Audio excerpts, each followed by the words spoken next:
Ayan po mga mare, andito na naman si Manay Jen at maglalakwatsa po tayo ngayong araw. So for today's video, si Manay Jen po ay pupunta sa outlet mall na pinakamalaki sa Amerika. So pa nga pala ay ang Sawgrass Mills, ang pinakamalaki nga po sa buong Amerika na outlet. Siyempre, napag-utusan tayo ng mga kapatid ko na bumili ng something dito sa outlet mall. At dahil nga pa uwi na ako ng Pilipinas, gusto nila ng mga pasalubong. Ayan naman si Manay Jen, masunurin na ate, kaya tara na sa pinakamalaking outlet ng Amerika. Ayan, lakad-lakad muna tayo. Nga po pala dito sa Amerika, may sasabihin ako sa inyo. Ang mga bilihin po dito ay wala pang tax kung makikita nyo ang presyo. At dahil nga iba-iba ang tax dito sa Amerika, depende sa state at saka sa city, so dinadagdag nila ang tax pag bibilhin mo na talaga ang item. For the information po ng lahat, sa Florida ay 7% ang sales tax. Lahat ng kakainin mo dito at saka bibilhin ay kailangan isipin mo na may dagdag pa yan na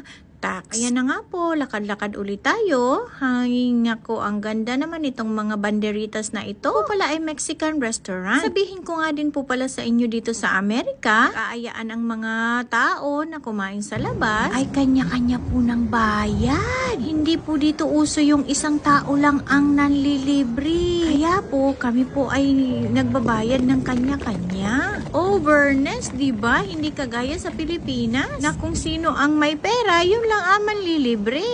At kung sino ang nag-aya, yun lang ang magbabayad. Dito po sa Amerika, hindi po uso yun. Overness, diba? Kapasok na po pala ako sa building ng outlet. At syempre kasi sobrang laki nito, ay hindi ko alam kung saan ako pupunta. Tingin-tingin tayo sa left, tingin-tingin tayo sa right, at tingin-tingin tayo sa diretso. Hindi ako nakatiis, talagang tiningnan ko ang GPS ng aking cellphone para malaman ko talaga kung saan yung tindahan na yun. Pre, yung tindahan na yun ay paborito ng mga kapatid ko. Sila sa Pilipinas na binili pero gusto nila meron din sila galing Amerika. Nga po pala, 4 kaming magkakapatid na babae at 2 lalaki. So 6 kami lahat. So madami pong papasalubungan, di ba? Okay lang yan. Matagal din akong hindi nakauwi ng Pilipinas eh. Siya nga po pala, pupunta ako dito sa loob ng tindahan na isa kasi may gusto akong tingnan. Ayun, ang mga cellphone at saka mga tablet at saka mga relo. Tingin-tingin lang Manay, huwag ka munang bibili kasi marami ka pang pinag-iipunan na bibilhan ng pasalubong. Iba talaga magmahal ang mga Pilipino. So ayan, ipapakita ko lang po sa inyo yung mga latest ng brand na ito. Marami silang mga bago at mga latest na technology. Nakakainggit pero wag, tiis-tiis. Wag kang pupunta at bibili dyan uli ha.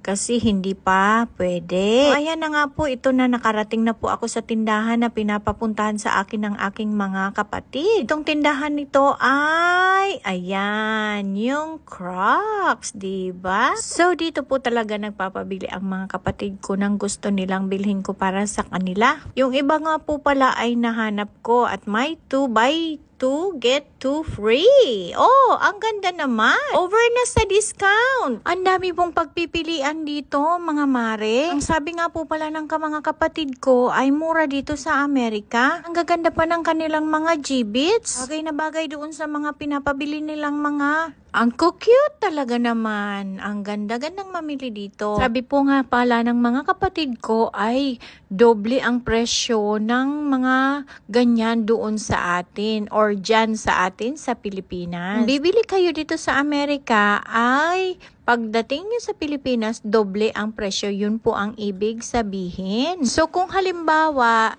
sa Pilipinas ay 5,000 ang isang tsinelas dito, ay 2,500 lang po. Kaya ayun, excited na sila magpabili sa akin. Ayan, tingin-tingin muna si Manay Jen habang nag-iikot-ikot din. Kasi parang may plano din si Manay Jen bumili. Oh, nakakita siya ng isang napakaganda. Ang paborito niyang kulay ay nandito. O, diba? Paborito talaga. Pero isusukat natin kunyari. Ala, grabe, ang ganda. Ang ganda, diba? Overness sa pagka-purple. So, ayan nga po mga mari, hanggang sa susunod na vlog. Abangan nyo po. Tara!